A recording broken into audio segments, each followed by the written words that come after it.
Very good morning. Welcome to BRK the first edition. నేను పద్మ. ఇక ఈరోజు ఏ పేపర్లో ఎలాంటి వార్తలు ఉన్నాయో చూద్దాం. అంతేకాకుండా ఈరోజు మనతో పాటు జాయిన్ అవుతున్నారు senior political analyst Bandaru Rammohan Rao గారు కూడా. గుడ్ మార్నింగ్ అండి రామ్మోహన్ గారు. ఓకే, ఇక ఈరోజు ఒక 30,000 కోట్ల రుణానికి సహకరించండి, తెలంగాణలో విద్యారంగం అభివృద్ధికి చేయూతనివ్వండి, రుణానికి FIR బియ్యం మినహాయింపు ఇవ్వండి, హైదరాబాద్కు IIM మంజూరు చేయండి, మరిన్ని నవోదయాలను ఏర్పాటు చేయండి. కేంద్ర మంత్రులు నిర్మలా సీతారామన్, ధర్మేంద్ర ప్రధాన్లకు సీఎం రేవంత్ రెడ్డి వినతి. సో విద్య కోసం, విద్యాభివృద్ధి కోసం తెలంగాణ సీఎం రేవంత్ రెడ్డి అయితే కృషి మొదలుపెట్టారు.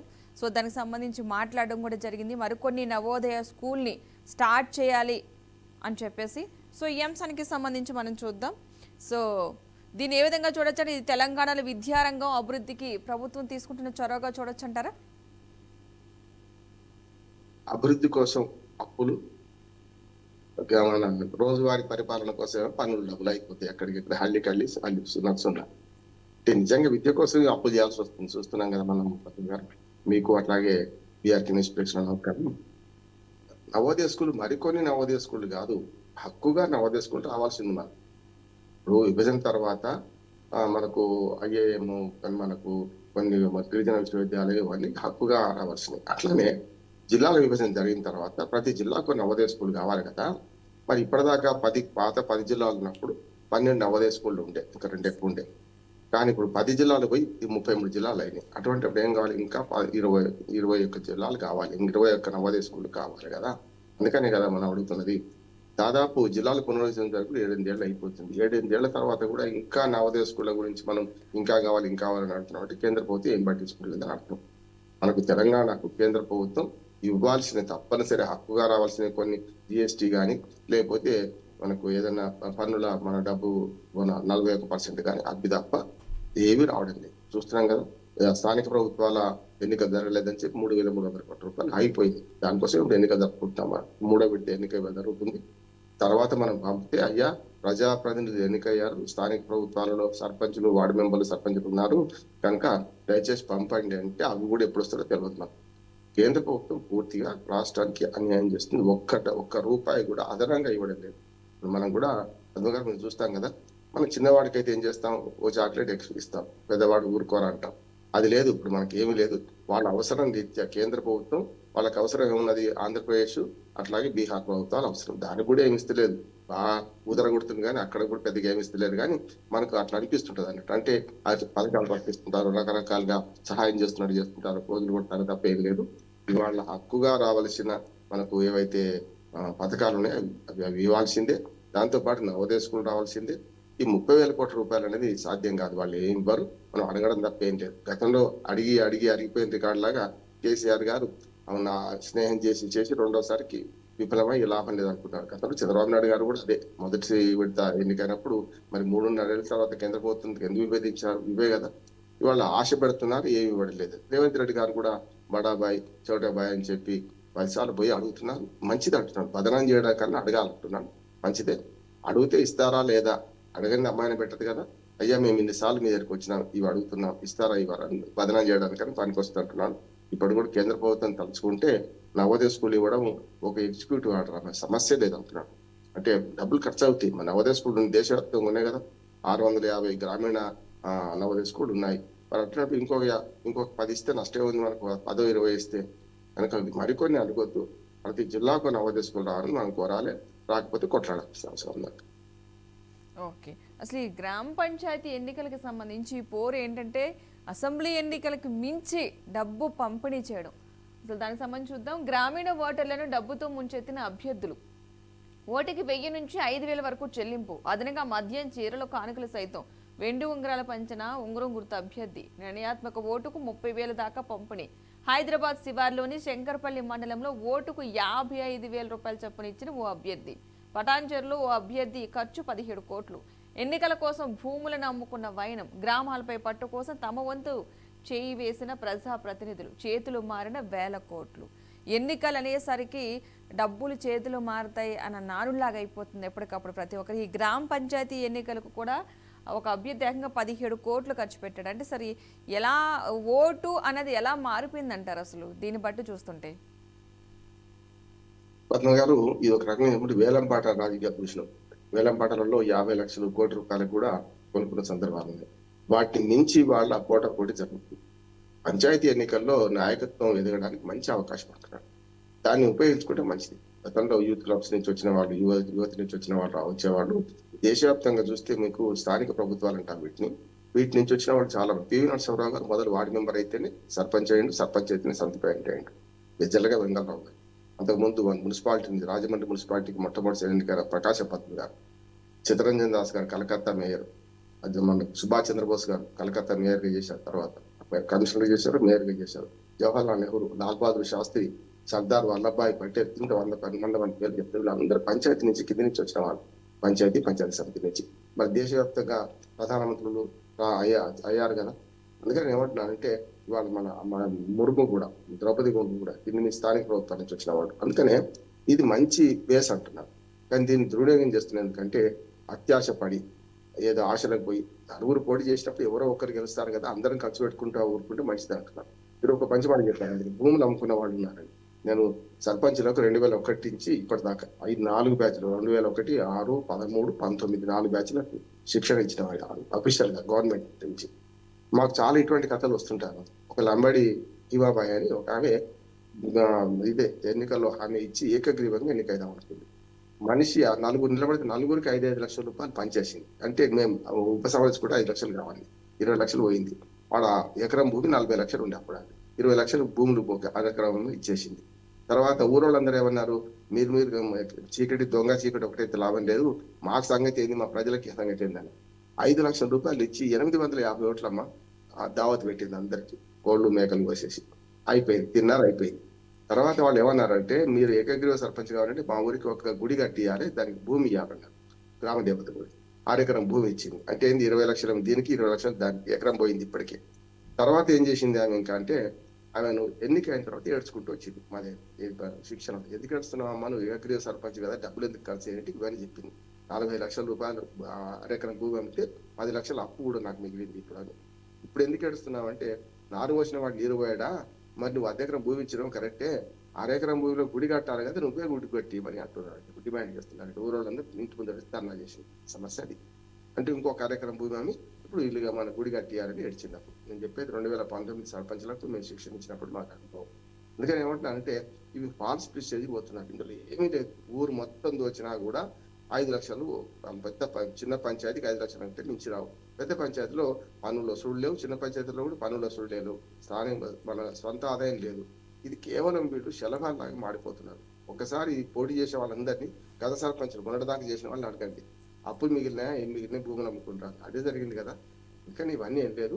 సేవ కోసం ఎన్నికైతే తప్పులేదు, కానీ ఇట్లా ఫాల్స్ ప్రిస్టేజ్ కోసం సర్పంచ్ ఒకసారి అనిపించుకుందామని ఇట్లా డబ్బులు ఖర్చు పెడితే నష్టము. ఇవాళ ప్రజలకు అలవాటు చేసింది వీళ్ళే, ప్రజల తప్పు కాదు. 17 కోట్లు ఖర్చు అయిందంటే 50,000 40,000 పరిచారంటే తప్పు కాదు, ప్రజల తప్పు కాదు, ఇచ్చేవాడు తప్పు కదా. ఇచ్చేవాడు నలుగురు, తీసుకునే వాళ్ళు లక్షల మంది మారాలన్నా ఇచ్చేవాడు మారాలి, ఇచ్చేవాడే మారాలి. ఈ ఎలక్షన్ కమిషన్ కూడా ఏం చేయలేకపోతుంది. ఎందుకంటే 2 రోజుల ముందు నుంచి అంత ఎన్నికల నిర్వహణ గట్టిగా జరగాలని కోరుకుంటది. అంతకు ముందు ఉత్తర కుమార ప్రకారం పలుకుతారు, అయిపోతుంది. తర్వాత కేల్కతం దుకాణం బంద్. కోర్టులో సాగుతుందమ్మా. ఏమనంటే ఓడిన వాడేమో కోర్టు ముందు ఏడుస్తాడు, గెలిచిన వాడేమో ఇంటికి వెళ్ళి బోరుమని ఏడుస్తాడు అని చెప్పి అదే జరుగుతుంది ఇక్కడ కూడా. ఎన్నికల్లో అనవసరంగా ఖర్చులు పెట్టుకోకండి, మీ జీవితాలు నాశనం చేసుకోకండి, ఆస్తులు పాడు చేసుకోకండి, కేవలం నిజాయితీగా గెలిచే ప్రయత్నం చేయండి అని విజ్ఞప్తి చేస్తున్నాం. గత 15 రోజులుగా మేము మొన్నటి దాకా ఎన్నికల నిఘా వేదిక తరఫున ఊరికి ఉపకారం ఎన్నుకోండి, పార్టీ కాదు, ఏ పార్టీ వాడనో చూడకండి, ఏ పార్టీ వాడనో చూడండి అని ఇప్పుడు కూడా ఇవాళ కూడా విజ్ఞప్తి చేస్తున్నాం. మనం ఇవాళ 3వ విడత పోలింగ్ జరగనుంది. ఇవాళ మొదలైంది ఇప్పటికే. ఏదైతే 1 గంట దాకా జరుగుతుంది. చాలా మంది 1 గంట సాయంత్రం 5 అనుకుంటున్నారు. అక్కడ కూడా కొందరు ఓటర్లు చివరిగా వచ్చి భంగపడ్డ సందర్భాలున్నాయి. మనం ఈ ఛానల్ ద్వారా మనం ఓటర్లకు విజ్ఞప్తి చేసేది ఏంటంటే మంచివాడిని అనుకోండి. ఆడోజి నారాయణరావు గారు అన్నట్టు ఏ పార్టీ వాడని చూడకండి, ఏ పార్టీ వాడని చూసి మన గ్రామానికి మేలు చేసేవాడిని ఎన్నుకోండి అని మనం విజ్ఞప్తి చేద్దాం. ఓటు నమ్ముకోకండి, చేతులు తెచ్చుకోకండి. మీ ఓటు విలువైంది, మీ ఓటు మీ ఆత్మగౌరవం, మీ ఓటు మీ హక్కు. మీరు మంచి వాళ్ళకు ఓటేయండి, ఓటు హక్కు ఉపయోగించుకోవడానికి మనం ప్రయత్నం చేద్దాం, ప్రచారం చేద్దాం. ఓకే, ఇప్పుడు మరొక అంశం చూద్దాం. లీకులు ఇచ్చిన వాళ్ళు మెంటల్ గాళ్ళు. సమావేశ వివరాలు బయట పెట్టద్దని ప్రధాని మోదీ చెప్పినా పట్టించుకోలేదు. ఆ ఎంపీలు ఎవరో చెప్తే చర్యలు తీసుకుంటా. ప్రధాని మోదీతో తెలంగాణ ఎంపీల భేటీకి సంబంధించిన వివరాలు బయటకు పొక్కడంపై కేంద్ర మంత్రి కిషన్ రెడ్డి సీరియస్ అయ్యారు. భేటీ వివరాలను లీక్ చేసిన వాళ్ళు వెంటలగాళ్లు అని ఆగ్రహం వ్యక్తం చేశారు. సమావేశ వివరాలను బయటకు చెప్పొద్దని స్వయంగా ప్రధాని మోదీ ఆదేశించినప్పటికీ పట్టించుకోకపోవడం విచారకరమన్నారు. ఢిల్లీలోని అధికారిక నివాసంలో మంగళవారం కిషన్ రెడ్డి మీడియాతో ఇష్టాగోష్ఠిగా మాట్లాడి లీకులు ఇచ్చిన ఎంపీలు ఎవ్వరో మీడియా ప్రతినిధులు చెప్తే వారిపై చర్యలు తీసుకుంటా అన్నారు. మోదీతో భేటీ సందర్భంగా రాష్ట్రంలో పార్టీ బలోపేతం గురించి చర్చించామని తెలిపారు. సో ఒక సమావేశం ప్రధాని మోదీతో జరిగిన సమావేశంలో జరిగిన విషయాలు బయటకు చెప్పొద్దని చెప్పినా సరే బయటకు చెప్పారంటూ కూడా ఇక్కడ కిషన్ రెడ్డి గారు మాట్లాడడం జరిగింది. సో అంటే ఎక్కడా కూడా ఒక మాట మీద ఉండడం కానీ గోప్యత ఉండడం కానీ ఇలాంటివి లేకుండా పోతున్నాయి అనుకోవచ్చు అంటారా ఇది ఈ మాటలు బట్టి చూస్తుంటే? ఖచ్చితంగా బీజేపీ కూడా మరో కాంగ్రెస్ పార్టీలకు తయారైంది. అంతర్గత ప్రజాస్వామ్యం ఎక్కువైంది, ఫిరాయింపు దాట్లు ఎక్కువైంది. వాళ్ళ కూడా చాలా మంది బయట పార్టీ నుంచి వచ్చారు కదా, కాంగ్రెస్ నుంచి, బీఆర్ఎస్ నుంచి, కూట కషాయం అన్నట్టు మనకు కషాయం లాగా తయారైంది ఆ పార్టీ. కాషాయం కాదు కషాయం అయిపోయింది, అందరూ వస్తున్నారు పోతున్నారు. అటువంటి ఇదేమిటి క్రమశిక్షణ ఉండదు కదా. రెండోది ఏంటంటే ఇప్పుడు ఎవరో కొట్టినందుకు కాకుండా ఎవరో అభినందనకి ఏడ్చుడు తప్ప కిషన్ రెడ్డి గారు చేసే పని ఉన్నది మనకు సామెత చెప్పదలుచుకోండి.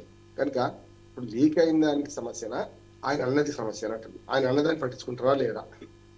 మీరు ఇంతమంది ఎంపీలు ఉన్నారు, 8 మంది ఎంపీలు ఉన్నారు, మీరు రాష్ట్రానికి బలోపేతం చేస్తలేరు అని చెప్పారు. నిజమే కదా. మొన్న 8 మంది ఎంపీలు వచ్చినా 8 మంది ఎమ్మెల్యేలు వచ్చినా కేవలం మోడీ మాని వాళ్ళు వచ్చారు. ఈ వీళ్ళ ఉద్దార్కం వల్ల వీళ్ళ గొప్పతనం వల్ల రాలేదు. వాళ్ళకి కూడా తెలుసు, చూస్తున్నాం కదా వాళ్ళ పంచాయతీ ఎన్నికలు ఏం జరుగుతుందో. అందుకనే వీళ్ళ పలుకుబడుతో రాలే ఈ 8 సీట్లు ఎంపీలు, 8 సీట్లు కాదు. కనుక మీరు 8 మంది ఎంపీలు ఉన్నారు, రాష్ట్రంలో ఎందుకు బలోపేతం కాకపోతున్నారంటే 3 వర్గాలు ఉన్నాయి ఇక్కడ. మనకు తెలంగాణ బీజేపీలో ఒకటి పాత బీజేపీ, కిషన్ రెడ్డి గుజరాత్ బీజేపీ, అందరు పాత వాళ్ళని ఒకటి. రెండవది కాంగ్రెస్ నుంచి వచ్చిన బీజేపీ, టీఆర్ఎస్ నుంచి వచ్చిన బీజేపీ. ఇవన్నీ కాకుండా కొత్తగా జరిగిన యువత, ఇవన్నీ ఇన్ని వర్గాలు ఉంటే అందుకనే వాళ్ళకి తలనొప్పి ఎందుకు ఎస్సీ, బీసీ, మైనార్టీ అని రకరకాలు కొట్లాడుతున్నారని చెప్పి అజాత శత్రువు ఎవ్వరికి ఏమన్నాడు అనేది రామచంద్రరావు గారికి అది అధ్యక్ష పదవి ఇచ్చింది. నిజంగా చెప్పాలంటే బండి సంజయ్ గారిని తీసేయడమే పెద్ద నేరం వీళ్ళు చేసిన పని. అప్పుడు అంటే ఉరికెట్టుని కాళ్ళలో కట్టబెట్టినట్టు, పరిగెత్తడం కాళ్ళకు కట్టబెట్టి చేసిండు. తర్వాత కిషన్ రెడ్డి గారు అసమర్థులు అంటలేను కానీ అవగాహన చాలా వరకు ఉంటలేదు. చూస్తున్నాం ఇవాళ జిహెచ్ఎంసీ ఎన్నికల వార్డుల విభజనలో అసలు ఇప్పటిదాకా ఎన్ని వార్డులు ఉన్నాయని తెలుస్తలేదు. సమస్య అది. ఈ కేంద్ర మంత్రులు ఎట్లయినా నాకు అర్థమవుతలేదు. 100 వార్డులు 300 వార్డులు చేసినట్టు. 100 కాదు మహానుభావం 150 వార్డులు ఉన్నాయి అంటున్నాను. అంటే ఒక మాట మాట్లాడేటప్పుడు కేంద్ర మంత్రి ఇప్పుడు వివరాలు తెప్పించుకోవాలి. ఇప్పుడు జిహెచ్ఎంసీలో ఎన్ని వార్డులు ఉన్నాయి, ఎన్ని వార్డులు అయినాయి, అయితే ఎట్లా సాధ్య సమస్య ఉన్నది. కేవలం ఏదో వేగంగా మాట్లాడుతున్నారు తప్ప ఏమీ లేదు. సరుకు లేకపోతే ఇట్లాంటి సమస్యలు వస్తాయి. ఇప్పుడు ప్రధానమంత్రి తిట్టిన విషయం లీక్ చేసినంత ఇంటి దొంగ ప్రాణహాని కదా, మీ వాళ్ళు చేశారు కదా. ఇప్పుడు ఎవడో బయట నుంచి వచ్చి చేరే కదా. మీ పార్లమెంటు సమావేశాల్లో కాంగ్రెస్ వాడు, టీఆర్ఎస్ వాడు, బీఆర్ఎస్ వాడు, మిగతా ఎవరు రాలే కదా. మీ పార్లమెంట్ మెంబర్లే మీరు లీక్ చేసుకున్నారు. ఎవడో తేల్చాల్సింది మీరు కదా. ఒక కేంద్ర మంత్రి మీరున్నారు, అధ్యక్షుడిగా, రాష్ట్ర అధ్యక్షుడిగా రామచంద్రరావు గారు ఉన్నారు. ఈ ఎంపీలలో ఎవరు లీక్ చేయొచ్చు అంటే బయట పెట్టండి అంటే ఎవరు బయట పెడతారు? ఇంటి దొంగ నేనే చెప్పాను అంటాడా? ఇవన్నీ అనవసరం వచ్చేట్లు. మీరు బలోపేతం కావాలి, పార్టీ బలోపేతం చేసుకోండి. 2028 ఎన్నికల్లో మేము రాష్ట్రానికి గెలుస్తామంటున్నారు కదా. నిజంగా కేంద్ర ప్రభుత్వం కూడా ఏమంటుందంటే, మన బీజేపీ కూడా ఏమంటుందంటే, ఇప్పుడు తర్వాత వంతు పశ్చిమ బెంగాల్ది, ఆ తర్వాత 2028లో తెలంగాణ, దక్షిణ భారతదేశంలో ఒకటే ఒక్క ఆశ ఉన్నది, చిన్ని ఆశ అన్నట్టు. తెలంగాణ ఇంకోటి ఏం లేదు వాళ్ళకి. తమిళనాడులో రావు, పుదుచ్చేరిలో రాదు, కేరళలో మాత్రం ఒక మంచి పని మంచిగా గెలిచింది. ఏంటంటే తిరువనంతపురం మున్సిపాలిటీని బీజేపీ గెలుచుకున్నది, బ్యాలెట్ పేపర్ ద్వారా వచ్చింది. దాంట్లో మాట్లాడితే రాహుల్ గాంధీ బ్యాలెట్ పేపర్ అంటాడు కదా, బ్యాలెట్ పేపర్ మీద అయింది కదా, మరి బీజేపీ గెలిచింది కదా. అందుకని ఆడలేక మధ్యలో కూడా అంటున్న వీళ్ళు ఇవాళ ప్రధానమంత్రి తిట్టిన దానికి ఏడుస్తున్నారా, దాన్ని సవరించుకుంటారా, ఆ పద్ధతి మార్చుకుంటారా, లేక ప్రధానమంత్రి తిట్టిని లీక్ చేసినందుకు చేస్తారా అనేది ఆలోచించాలి. ఓకే, ఇక ఏపీ అంశానికి అయితే వెళ్దాం. ఏపీ అంశానికి మనం చూసినట్టయితే కనుక నిన్న పోలీసులకు కానిస్టేబుల్స్ ఎవరైతే ఉన్నారో వాళ్ళందరికీ కలిపి మీటింగ్ ఏర్పాటు చేయడం జరిగింది. సభలాగా వాళ్ళ కుటుంబ సభ్యులు ఇద్దరు వచ్చేటట్టుగా మాట్లాడి ఏర్పాటు చేశారు. దానికి సంబంధించిన అంశం అయితే చూద్దాం ఒకసారి. రాష్ట్రంలోని మొత్తం 55,000 కానిస్టేబుళ్లలో 24,000 మంది నేనే నియమించా. డిఎస్సితో 15,591 మందికి కోలివిలు ఇచ్చాం. కూటమి ప్రభుత్వ చిత్తశుద్ధికి ఇదే నిదర్శనం. 20 లక్షల ఉద్యోగాల భర్తీ హామీకి కట్టుబడ్డాం. ట్రైనీ కానిస్టేబుల్ స్టైఫండ్ 4,500 నుంచి 12,500కు పెంచుతున్నాం. సైబర్ క్రైమ్, ఆర్థిక నేరాలు, డ్రగ్ మాఫియాపై క్రియాశీలకంగా పని చేయాలి. చంద్రబాబు ఈ వ్యాఖ్యలు చేయడం జరిగింది. మొత్తంగా ట్రైనీ కానిస్టేబుల్కి స్టేఫండ్ని వివరించడంతో పాటుగా వాళ్ళని నిన్న నియమించడం జరిగింది. కొత్త కానిస్టేబుల్కు ఆయన అభినందనలు అయితే తెలిపారు. క్రియాశీలకంగా వ్యవహరిస్తూ శాంతి భద్రతలను కాపాడడానికి దిశానిర్దేశం చేశారు. మంగళగిరిలో ఏపీఎస్సీ బెటాలియన్లో జరిగిన కానిస్టేబుల్ నియామక పత్రాలు అందజేసే కార్యక్రమంలో ముఖ్యమంత్రి చంద్రబాబు మాట్లాడడం జరిగింది. నిన్న జరిగిన ఈ కానిస్టేబుల్ నియామకానికి సంబంధించి మాట్లాడడం జరిగింది. మేము ఇంకా ఏదైతే 20 లక్షల ఉద్యోగాలు ఇస్తామంటున్నామో ఒక్కొక్క హామీని కూడా నెరవేర్చుకుంటూ వస్తున్నాం. ఉద్యోగాల్లో బాధ్యతగా దాదాపు ఒక 6,000 మంది చిల్లరు కానిస్టేబుల్స్కి అయితే నిన్న నియామక పత్రాలు కూడా ఇవ్వడం జరిగిందంటూ కూడా వ్యాఖ్యానిస్తున్నారు. సో ఈ అంశాన్ని ఏ విధంగా చూడాలంటారు? అంటే దీన్ని మేము ఇది చేసామని చెప్పడం జరుగుతుందంటారా? అంటే ఈ విధంగా చేయడం కరెక్టేనా, లేదంటే ఇంకా నిరుద్యోగ సమస్యకు సంబంధించి బ్యాలెన్స్ ఉన్న ఉద్యోగాలు ఏవైతే ఉన్నాయో కూడా అవి కూడా త్వరగా ఇవ్వాల్సిన అవసరం లేకపోలేదంటారా? పద్మ గారు, నిరుద్యోగులు అర్థం చేసుకోవాల్సింది ఏంటంటే ఈ అలవి గారిని హామీలు ఇచ్చినప్పుడు నమ్మకండి. 20 లక్షల ఉద్యోగాలు అంటే సంవత్సరానికి 4 లక్షల ఉద్యోగాలు, 5 ఏళ్ళ అంటే ఇప్పుడు 5 ఏళ్ళ అంటే మనం క్లియర్ అయింది, 18 నెలలు అయిపోయింది అంటే ఏమన్నట్టు దాదాపు 5 లక్షల ఉద్యోగాలు ఇప్పటికి రావాల్సి ఉంది. మంచిదే. మన ఇన్నది ఏంటంటే మొత్తం కానిస్టేబుల్ వాళ్ళు ఇప్పటి వరకు తాను నియమించారంటే ఈ ఒక్కసారిగా 5,750 మందిని నియమించారు ఈసారి. అది కూడా ట్రైనింగ్ కానిస్టేబుల్ గా వీళ్ళకి 5,000 రూపాయలు ఏదో స్టైఫండ్ ఇస్తారు. రేపు 22 డిసెంబర్ నుంచి వీళ్ళకి శిక్షణ మొదలవుతుంది. 3 నెలలు 6 నెలలు శిక్షణ ఇచ్చి ఆ తర్వాత రాజ్యాంగం ప్రతునిచ్చారు. చూసి చాలా మంచి పని చేశారంటే నిన్న వాళ్ళు అపాయింట్మెంట్ ఆర్డర్ ఫ్రేమ్ కట్టించి దాంతో పాటు ఒక రాజ్యాంగ పుస్తకాన్ని, భారత రాజ్యాంగ పుస్తకాన్ని తెలుగులో అది ఇచ్చారు. మంచిది. ఎందుకంటే పోలీసులకు చట్టాల మీద అవగాహన ఉంటే ఆటోమేటిక్ గా పెట్టడానికి అవకాశం ఉంటుంది. నేను అడ్వకేట్ చెప్తున్నాను, చాలా కేసుల్లో మేము గెలుస్తున్నాం, క్రిమినల్ కేసుల్లో దొంగలు బయటకు పోతున్నారంటే కారణం ఏంటంటే, దొంగలు కాకపోతే నిరపరాధులు కావచ్చు పోతున్నారంటే కారణం ఏంటంటే కానిస్టేబుల్ నుంచి మొదలుకొని ఎస్ఐ సిఐ దాకా, అంటే మనకు ఎస్హెచ్ఓ అంటాం. ఎస్హెచ్ఓ పోలీస్ స్టేషన్ స్థాయిని బట్టి మారుతుంది. కొన్ని చోట్ల హెడ్ కానిస్టేబుల్ ఉంటాడు, కొన్ని చోట్ల ఎస్ఐ ఉంటాడు, కొందరు సిఐ కూడా ఉంటాడు, కొందరు డిఎస్పీ కూడా ఉంటాడు. కేసులు పెట్టడానికి వాళ్ళకి అవగాహన లేదు చట్టం మీద. ఏ కేసులో ఏం జరిగింది, దానికి ఏ సెక్షన్ పెట్టాలని. దానివల్ల ఏమైందంటే వాళ్ళు తప్పుడు సెక్షన్లు వాళ్ళు పెడతారు. తర్వాత పీపీ గారు ఉంటారు, గవర్నమెంట్ లీడర్, వాళ్ళు సగం కేసు నాశనం చేస్తారు. చివరిగా మేము గెలిచేది బాగే. అదే అంటాను. అంటే న్యాయ పరిజ్ఞానం ఉన్న వాళ్ళు ఎస్ఐలుగా సిఐలుగా రకరకాల పోలీస్ శాఖలు ఉంటే మంచిది. కానిస్టేబుల్ నుంచి కూడా ఉండాలంటున్నారు. అది దానికోసం రాజ్యాంగం పుస్తకం ఇచ్చారు, చాలా మంచిది. సిఆర్పిసి సిపిసి కూడా ఇవ్వాలంటున్నారు నేను వాళ్ళకి. రెండోది ఏంటంటే ఇవాళ నియామకం జరుగుతున్న వాళ్ళకు శిక్షణ ఇవ్వడం కూడా మంచి పరిణామం అంటాను. ముఖ్యంగా పోలీసు ఉద్యోగాలు అంటే హెల్త్, లేకుంటే ఎడ్యుకేషన్, మూడోది పోలీసు, శాంతి భద్రత, ఈ మూడిట్లో ఉద్యోగ అవకాశాలు ఉంటాయి. ఇక ముందు నిరుద్యోగాలు అర్థం చేసుకోవాల్సిందంటే ప్రభుత్వ ఉద్యోగాలు పెద్దగా ఉండవు, ఉద్యోగాలు తక్కువ అవుతాయి ఎక్కువ ఉండవు. రేపు టెక్నాలజీ మారినాక ఆర్టిఫిషియల్ ఇంటెలిజెన్స్ వచ్చిన తర్వాత ఉద్యోగులు మానవ మన తక్కువ పడతాయి, అవసరం ఉండేది పెద్దగా. కనుక వీళ్ళు ఏం చేయాలంటే ప్రైవేట్ రంగంలో ఉద్యోగాలు కల్పన చేయాలి. అదే అంటున్నారు. చూద్దాం ఏం జరుగుతుందో. 20 లక్షల ఉద్యోగాలు హామీ ఇచ్చారు. ఇప్పటికే ఒక 1/3 అయిపోయింది పదవి కాలం. ఇంకా రెండు పార్ట్లు ఉన్నది, 67% ఉంది. ఈ లోపల వాళ్ళు ఉద్యోగాలు ఇస్తారా లేదా కానీ ఇది మాత్రం ఆహ్వానించదగ్గ పరిణామం. ఎందుకంటే మనకు పోలీసుల్లో విద్యాశాఖలో కూడా ఇప్పుడు అది చాలా కష్టమే.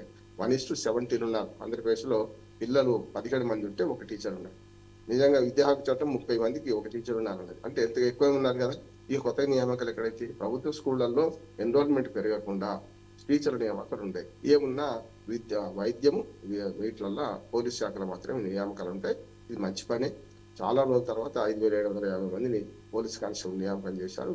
వాళ్ళందరికీ శుభాకాంక్షలు తెలియజేస్తున్నాం. మరొక అంశం అయితే తీసుకుందాం. ప్రభుత్వ నియామకాలు, విద్యా సంస్థ ప్రవేశాలు 95%, స్థానికులకు ఓపెన్ 5%.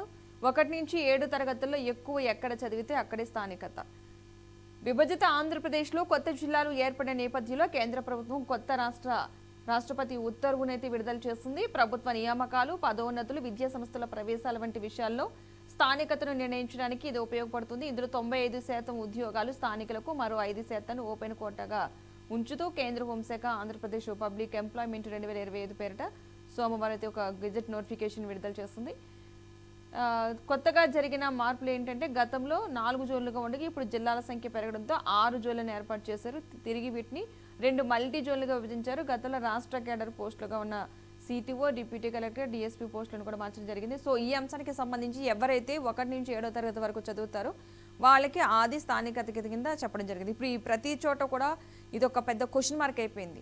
జాబుల రీత్యా పేరెంట్స్ అటు ఇటు మారడం, ఆ పిల్లలు కూడా అటు ఇటు మారడం, ఇప్పుడు ఈ స్థానికత అనేది ఒక పెద్ద క్వశ్చన్ కింద అయిపోయింది. సో ఇప్పుడు 1 to 7th క్లాస్ వరకు కూడా ఎక్కడ చదివితే అక్కడ స్థానికత అంటే ఏపీకి సంబంధించిన అంశం అయితే వచ్చింది. సో దీనికి ఎలా ఉపయోగపడుతుంది అంటారు విద్యార్థులకు భవిష్యత్తులో? స్థానికత మీద ఉద్యోగాలు మంచిది. అదే కొంతమంది ఎంప్లాయీస్కి ఇబ్బంది, కానీ మామూలుగా వ్యవసాయదారులు కానీ ఊళ్ళో ఉన్న కార్మికులు కానీ వాళ్ళందరికీ పెద్దగా తేడా ఉండదు. వాళ్ళేమో వలసలు పోరు, ఎక్కడికి పోరు. ప్రభుత్వ ఉద్యోగాలకి ఉంటుంది కనుక అందుకని జోనల్ వైజ్ సిస్టమ్ 4 జోన్లు 6 జోన్లు చేయడం మంచిది అంటున్నాడు. రెండోది ఏంటంటే ఇప్పుడు ఇక్కడ జిల్లాల ఏర్పాటు జరుగుతుంది కనుక ఇంకా 3 జిల్లాలు 26 ఉండి 3 జిల్లాలు పెంచారు. మార్కాపురము, మదనపల్లి, ఇంకొకటి మన పాడేరు పెంచారు కదా. అందుకని 3 జిల్లాలు పెంచడం వల్ల ఏమైందంటే మళ్ళీ ఇప్పుడు అది గెజిట్ నోటిఫికేషన్ రావాలి, సోమవారం వస్తుంది అంటున్నారు. మొదలు జిల్లాల ఏర్పాటు పూర్తి చేయండి అంటున్నారు. ఎందుకంటే రేపు పొద్దున జనగణన ముందుకు వస్తుంది. జనగణన ముందు కంటే ముందే 6 నెలల ముందే మీరు ఏమైనా ఏర్పాటు చేసుకుంటే ఇప్పటికే చేయండి. ఆ తర్వాత చెల్లదని కేంద్ర ప్రభుత్వం జనగణన డిపార్ట్మెంట్ నుంచి ఆల్రెడీ ఉత్తర్వులు వచ్చేసినాయి వాళ్ళకి. ఇప్పుడు హైదరాబాద్ లో జిహెచ్ఎంసీని కదా మన 20 మున్సిపాలిటీ కార్పొరేషన్ ఎట్లా కలిపినరో దీనికంత కారణం ఏంటంటే ఇంత తొందరపడడానికి. రేపు 26 మార్చి నుంచి జనగణన మొదలవుతుంది. ఉత్తర భారతదేశంలో మొదలవుతుంది, తర్వాత దక్షిణ భారతదేశంలో మొత్తం దేశం అంతా కూడా 27 జూన్ కల్లా అయిపోతుంది జనగణన. కనుక దీనికి ఆధారం చేసుకొని కొత్త జిల్లాలు కానీ, కొత్త మండలాలు కానీ, కొత్తగా పంచాయతీలు కానీ ఏర్పాటు చేయడానికి వీల్లేదు. వేస్తే ఈ లెక్కలోకి రాదు కనుక దానికోసం ప్రయత్నం చేస్తున్నాం. కొత్త జిల్లాలు ఏర్పాటు చేసుకుంటూ పోతుంటే ఇట్లా యాక్చువల్గా అప్పుడే చెప్పాను 25 సరిపోవు, 25 పార్లమెంట్ నియోజకవర్గం 25 అంటే 26 చేశారు గిరిజన జిల్లా. 26 కాదు 30, 32 పడుతుంది. తెలంగాణలో 33 ఎక్కువ, కానీ ఇక్కడ 30 పైనే పడుతుంది. అంటే ఇప్పుడు మళ్ళీ ఒక 3 జిల్లాలు చేశారు. ఇప్పటికి మళ్ళీ రాజంపేట జిల్లా మన దాని మీద ఉద్యమం జరుగుతుంది, మళ్ళీ ఆదోని జిల్లా ఉద్యమం జరుగుతుంది చూస్తున్నాం. అంటే ఇట్లా మీరు అవకాశం ఇచ్చినా కొద్దీ జిల్లా ఉద్యమాలు పెరుగుతుంటాయి. ప్రతి డివిజన్ ఒక జిల్లా అయిపోతుంది. 275 నియోజకవర్గాలు ఉన్నాయి. ఇప్పుడు మీరు చేసే పని 29 జిల్లాలు చేసిన అనుకోండి, ఇది ఇంకా పెంచే క్రమం అవుతుంది. కనుక ఎప్పుడో ఒకసారి దీనికి ఫుల్ స్టాప్ పెట్టండి అంటున్నాను. ఎందుకంటే జిల్లాలు శాశ్వతం, నియోజకవర్గాలు శాశ్వతం కాదు. రేపు డిలిమిటేషన్ వస్తుంది, పార్లమెంటును అసెంబ్లీ నియోజకవర్గం మళ్ళీ మారుతాయి. అంటే మళ్ళీ మారినప్పుడు మళ్ళీ చేస్తారా? కాదు కదా. ఎక్కడో ఒక దగ్గర జిల్లాల ఏర్పాటు ఫుల్ స్టాప్ పెట్టండి. స్థానికత నిర్ధారించడంలో కొన్ని మార్గదర్శకాలు బాగానే ఉన్నాయి, కొందరికి ఇబ్బంది తప్పదు. కానీ జిల్లాలను ఏం చేయాలి, పాత జిల్లా స్థానికత అయితే బాగుండేది అనిపించింది. ఎందుకంటే మీరు అన్నది జరుగుతుంది, అటుపక్క నిన్నటి దాకా ఓ జిల్లా, ఇవాళ ఓ జిల్లా, రేపు ఇంకో జిల్లా అవుతుంది. అట్లా కాకుండా పూటకో జిల్లా కాకుండా పర్మనెంట్గా చెప్పి మారవి అని చెప్తే బాగుంటుంది అనుకుంటాను, ఇబ్బంది లేకుండా ఉంటాయి. Okay ready. మరొక అంశం అయితే చూద్దాం. భారతీయ సిమెంట్స్ కు నోటీసులు. సున్నప్రాయ లీజుల రద్దుకు గనుల శాఖ చర్యలు 15 రోజుల్లోగా బదిలివ్వాలని ఆదేశం. 2024లో చట్టవిరుద్ధంగా 50 ఏళ్లకు లీజు. కడప జిల్లాలో 744 ఎకరాలు దారాదత్తం. న్యాయ సలహా పేరిట భారతీకి మేలు. హైకోర్టు తీర్పునకు వక్రభాష్యంతోనే ఆదేశాలు. ఏడాది మొదట్లో విచారణకు కేంద్ర ఆదేశం. తాజాగా లీజుల రద్దుకు నోటీసులు.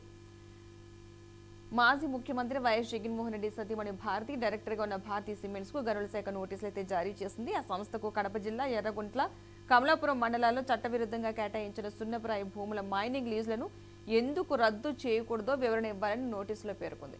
భారతీ సిమెంట్స్ కంపెనీ ప్రధాన కార్యాలయానికి పోస్టు ద్వారా నోటీసులు అయితే పంపింది. నోటీసులు అందిన 15 రోజుల్లోగా లిఖితపూర్వక సమాధానం ఇవ్వాలంటూ కూడా ఆదేశాలు అయితే ఇవ్వడం జరిగింది. సో ఇలా ఏ ప్రభుత్వం వస్తే ఆ ప్రభుత్వంలో వాళ్ళ హయాంలో కొన్ని విషయాలు జరగడం, ఆ విషయం నెక్స్ట్ వీళ్ళ ప్రభుత్వం రాకుండా వేరే ప్రభుత్వం వస్తే ఆ విషయాలు బయటకు రావడం, ఇలా పరిపాటు అయిపోయింది. సో భారతీయ సిమెంట్కి సంబంధించి ఇప్పుడు నోటీసులు ఇవ్వడం, ఎందుకు లీజు రద్దు చేసుకోకూడదన్న అంశాన్ని అయితే ఇవ్వడం జరిగింది. సో ఈ ఎలాంటి అంశాలు మనం ఏ విధంగా చూడాలంటే దీని ద్వారా అసలు ప్రజలకు ఏం తెలుస్తుంది అంటారు? అసలు ప్రభుత్వాలు మారినప్పుడల్లా అంటే అయ్యగారు ఏం చేస్తున్నారంటే చేసిన తప్పులు దిద్దుకుంటున్నారని గతంలో సాగుతారు. ఇప్పుడు చేసిన తప్పులు మళ్ళీ చేస్తున్నారు. ఎవరు అధికారంలోకి వచ్చినా 4 రంగాలు పట్టుకున్నారు రాష్ట్రంలో అవినీతికి. గతంలో లాగా ప్రజల నుంచి అవినీతి లేదు, ప్రజలకు ఇవ్వడమే జరుగుతుంది. ఎందుకంటే ఓటు బ్యాంక్ రాజకీయాల్లో ప్రజలను లోపరుచుకోవాలంటే డబ్బులు ఇవ్వడమే, లేకుంటే సంక్షేమ పథకాలు ప్రవేశపెట్టడం. ఇక్కడికి వచ్చాకల్లా ల్యాండు, మైను, వైను, శాండ్ ఈ 4 ఉన్నాయి. ఈ 4 కుంభకోణాలు అప్పుడు జరుగుతున్నాయి, ఇప్పుడు జరుగుతుంది. అట్లాగే ఇట్లాంటి అక్రమంగా పర్మిషన్లు ఇవ్వడం ఇవన్నీ చూస్తున్నాం. లీజుకు మన గనులు కేటాయించారు కదా, అంటే ల్యాండే కదా ఒక రకంగా చెప్పాలంటే. అంటే ఆ తక్కువకు వాళ్ళకు సిమెంట్ ఉత్పత్తి కావాలంటే సున్నపు నిక్షేపాలు ఉన్న భూములు కావాలి, ఇచ్చిండ్రు. అది 50 ఏళ్ళకి ఇవ్వడానికి వీల్లేదు. ఇచ్చిన వాళ్ళు ఏం చేస్తున్నారని అడుగుతున్నాను. ఈ అధికారులు రాజు కంటే రాజుభక్తి, స్వామి కంటే స్వామి భక్తి చూపించి ఇట్లా చేయొచ్చు అని అధికారులు చెప్తారు. అయ్యా ఈ లొసుగు ఉన్నది, హైకోర్టు తీర్పు ఇచ్చింది, దీన్ని పట్టుకుందామని. అదే జరిగింది ఇక్కడ. కనుక వాళ్ళు ఈ లీజుకి ఇచ్చారు 50 ఏళ్ళ. ఇప్పుడు 50,000కి ఇవ్వడం వీలు కాదు కానీ ప్రభుత్వం మారంగానే వీళ్ళు ఇచ్చిండ్రు. రేపు వాళ్ళ ప్రభుత్వం వస్తే వాళ్ళు మళ్ళీ ఇప్పటిదాకా జరిగిన అక్రమాల మీద వాడు చేస్తుంటారు. అంటే అసలు పరిపాలన ఎప్పుడు జరుగుతుందని నేను అడుగుతున్నాను. అందుకని ఒక తప్పిదం జరిగితే ఆ తప్పిదానికి కారణమైన అధికారులను మొదలు శిక్షిస్తే ఆటోమేటిక్ గా వచ్చేవాడు కొంచెం జాగ్రత్తగా ఉంటాడు అంటున్నాను. ప్రతిసారి ఇదే జరుగుతుంది. ప్రభుత్వం చెప్పినట్టు నువ్వు ఆట ఆడుతున్నా అధికారులు ఇట్లా కేటాయిస్తున్నారు. తర్వాత వాళ్ళు వెనక్కి తీసుకోవడం, ఇప్పుడు నోటీసులు ఇచ్చిండ్రు, వాళ్ళు జవాబు ఇస్తారు, రేపు పొద్దున మళ్ళీ కోర్టుకు పోతారు. ఒక్కసారి వేలు పెట్టే సంధిస్తే కాలు పెట్టే కథ వస్తుంది. ఒంటే గుడారం కథ చూశాం కదా, అట్లాగే వీళ్ళందరూ కూడా ఇది ఇప్పుడు ఇంత నోటీసులు ఇచ్చిన తర్వాత దీని జవాబు, తర్వాత రకరకాల చర్యల తర్వాత మళ్ళీ కోర్టులు స్టే ఇవ్వడం, ఇవన్నీ జరుగుతాయి. ప్రజాధనాన్ని లూటీ అవుతుంది అన్నట్టు. ఇప్పటికి కూడా ఈ మైన్స్ విషయంలో ఏదైనా సరే సున్నరాయి కావచ్చు, ఇంకేదైనా కావచ్చు, చాలా తక్కువ రూపాయలకే ఈ దక్కుతున్నాయి. గతంలో ఓబ్లాపురం కేసు చూసాం మనం, ఏది జనార్దన్ రెడ్డి గారి. ఇవన్నీ ఏం చేస్తున్నారంటే తక్కువకు ఉన్నాయి, వీటిని పెంచాలి. నెంబర్ 1 ప్రభుత్వ ఆదాయం పెంచుకోవాలి. ఒకటి, ఏదైతే గనులు తీసుకుంటారో ఆ గనులకు మించి కూడా వీళ్ళు పనిచేస్తుంటారు. చూశాం కదా, గతంలో ఇసుక కుంభకోణంలో మనకు ఒక ఎంఆర్ఓను వనజాక్షిని కొట్టిన సందర్భం చూసాం మనం. ఇది అప్పటి తెలుగుదేశం మొదటి దానిలో. ఇప్పుడు కూడా వీళ్ళు మొన్నటి దాకా వైసీపీ వాళ్ళు కూడా అదే పని చేశారు. ఇప్పుడు మళ్ళీ నేను వస్తున్నారు అంటే అధికారులు నోరు మూయిస్తున్నారు. ఒకటేమో బెదిరింపులు, రెండోది లంచాలు. ఏదైనా సరే నీకింత నాకింత అనుకుంటే అధికారులు లొంగిపోతారు. కానీ జైలుకు పోయేది వీళ్ళే. రేపు పొద్దున చూడండి, రాజశేఖర రెడ్డి హయాంలో ఎవరు పోయినరు? శ్రీలక్ష్మి గారు, అటు బీపీ ఆచార్య పోయింది, సునీల్ కుమార్, మన చూసాం కదా సంజయ్, ఎవరు జైలు పోతున్నారు ఇప్పుడు? మొన్నటి దాకా మన వైఎస్ జగన్మోహన్ రెడ్డి ఉన్నప్పుడు. ఇప్పుడు కూడా అంతే. ప్రభుత్వాలు మారుతాయి, శాశ్వతం ప్రభుత్వాలు, పార్టీలు మారుతాయి. ప్రభుత్వాలలో ఉన్న పెద్దలు కానీ అధికారులు కానీ రూల్స్ విరుద్ధంగా వస్తే వాళ్ళే జైలుకు పోతారని అర్థం చేసుకుంటే మంచిది. ఓకే, ఇప్పుడు ఏపీకి సంబంధించిన పరిపాలన కావచ్చు, అభివృద్ధి కావచ్చు, ఏ విధంగా ఉందనుకోవచ్చు? ఎందుకంటే అప్పులమయంగా చేసేస్తున్నారంటూ అటు వైసీపీ నేతలు అంటూ ఉన్నారు. ఏపీకి సంబంధించి అప్పులమయం చేసేస్తున్నారు, ప్రతిదాన్ని కూడా అసలు అభివృద్ధి పేరుతో అప్పులు చేస్తున్నారంటూ. సో అసలు నిజంగా ఏపీలో పాలన ఏ విధంగా ఉంది, అభివృద్ధి ఎంతవరకు ముందుకు వెళ్తుంది? అంటే ఇప్పుడు 11 ఏళ్ళు అంటే 12 ఏళ్ళు నడుస్తుంది విభజన జరిగి. నిజమే, కొంత అంటే విభజన తర్వాత ఆంధ్రప్రదేశ్ బడ్జెట్ తక్కువైంది, చాలా వనరులు లేకుండే. దానికి కారణం ఏంటంటే ఉమ్మడి రాష్ట్రంలో ఇదే పాలకులు కదా, వీళ్ళే కదా. రాయలసీమ నుంచి 7 ముఖ్యమంత్రులు అయినారు. మొత్తం అసలు ముఖ్యమంత్రుల పరిపాలన మొత్తం రాయలసీమదే. కానీ వాళ్ళు రాయలసీమకి ఏం చేసుకోరు, ఉత్తరాంధ్రకి ఏం చేయలేకపోయింది. ఉమ్మడి రాష్ట్రంలో వీళ్ళ నిర్వాహకం వాళ్ళే కదా, అటు విభజన ఉద్యమం వచ్చినా వీళ్ళు ఏం చేసుకోలేకపోయినారు. వచ్చిన తర్వాత కూడా కొంత మునుగు ప్రకారం నడిచే ప్రయత్నం చేయించింది మన చంద్రబాబు నాయుడు గారు. కానీ 3.5 ఏళ్లలో అటు పక్కన ఎన్డీఏ కూటమిలో చీలిపోవడం, మొదలు పవన్ కళ్యాణ్ బయటకు పోవడం, తర్వాత చంద్రబాబు నాయుడు గారు బయటకు పోవడం, ఇవన్నీతోని మొదలేమో కలిసి ఉంటే కలర్ సినిమా చూశారు, కలర్ సుఖం సినిమా చూశారు, విడిపోతే చెడిపోతామని 2019 చూశారు. మళ్ళీ కలిసి ఉంటేనే బాగుంటుందని పవన్ కళ్యాణ్ ప్రయత్నం చేసి బేబికాల్లాగా పెడితే ఇప్పుడు కూటమి ప్రభుత్వం నిలబడ్డారు. ఇప్పుడైనా ఇంతకుముందు చెప్పాను కదమ్మా, వీళ్ళు ఏంటంటే హల్లి సున్నా అంటే సంక్షేమ పథకాలు తప్ప ఇంకోటి వీళ్ళు చేస్తారు. అంటే పార్టీలు బలహీనం అవుతున్నాయి, ప్రజలు బలం అవుతున్నారు. అంటే పార్టీలు బలహీనం ఎందుకు అవుతున్నాయి అంటే సంక్షేమ పథకాలు ఇవ్వకుండా, ఉచితాలు ఇవ్వకుండా మేము గెలవని అర్థమైంది. జగన్మోహన్ రెడ్డి గారే చేస్తే అంతకు రెండింతలు వీళ్ళు హామీలు ఇచ్చి వీళ్ళు గెలిచారు. కానీ ఇప్పుడు ఏమైంది, ఉన్న బడ్జెట్ మొత్తం ప్రభుత్వ ఉద్యోగుల జీతాలకు, జీతభత్యాలకు, సంక్షేమ పథకాలకు, వాళ్ళు చేసిన అప్పులకు, పాత అప్పులకు సరిపోతుంది అక్కడికక్కడి. కానీ ఇప్పుడు కొత్తగా ఏం పని చేయాలని అప్పులు చేయాల్సి వస్తుంది. వాళ్ళు చేసిన వీళ్ళు చేస్తున్నట్టు అప్పుల కుప్పగా మారిపోతున్నాయి. ఇవాళ పుట్టిన పిల్ల మీద కూడా మనకు ఆంధ్రప్రదేశ్ లో 78,000 రూపాయల అప్పు ఉన్నది అంటున్నారు. 78,000 రూపాయలు ఒక్కొక్క పుట్టబోయే కడుపులు ఉన్న బిడ్డ కూడా అప్పులు చేస్తున్నారు. వీళ్ళు ఈ అప్పులు ఎట్లా తీరుస్తారు? కొత్త సొంత ఆదాయం లేదు కనుక ఆదాయాలను పెంచుకోకుండా ఇట్లా అలాగే హామీలు ఇచ్చి కేవలం సంక్షేమ పథకాలకు వీటికంటే ఒక కుటుంబ పెద్ద నాకు వచ్చిన 30,000 ఆదాయాన్ని 4 కుటుంబ సభ్యులు పనిచేస్తా, మీ ఇష్టమని చేసుకుంటే నడుస్తుందా? ఇది అట్లా అవుతుంది. అంటే ఉన్న డబ్బులన్నీ దీనికి పోతున్నాయి. తెలంగాణ కూడా అట్లాగే ఉంది, ఏం తేడా లేదు. చూశాం కదా, మన 25,000 కోట్ల రూపాయలు నెలవారి కడుతుంది, 18,000 కోట్ల రూపాయలు వస్తున్నాయి. ఏం చేయాలని అడుగుతున్నాడు ఆయన. నన్ను చంపినా కొట్టినా కోసుకున్నా రావు డబ్బులు అంటున్నాడు. దానికి కారణం ఏంటంటే బడ్జెట్ ను బట్టి వీళ్ళు హామీలు ఇస్తే బాగుండేది. Okay, right. థ్యాంక్ యూ అండి రామ్మోహన్ రావు గారు, ఈరోజు ఫస్ట్ ఎడిషన్లో పాల్గొన్నందుకు. అంటే టైం అయిపోతుంది అందుకని చెప్పి. రైట్, థ్యాంక్ యూ అండి, థ్యాంక్ యూ సో మచ్ అండి.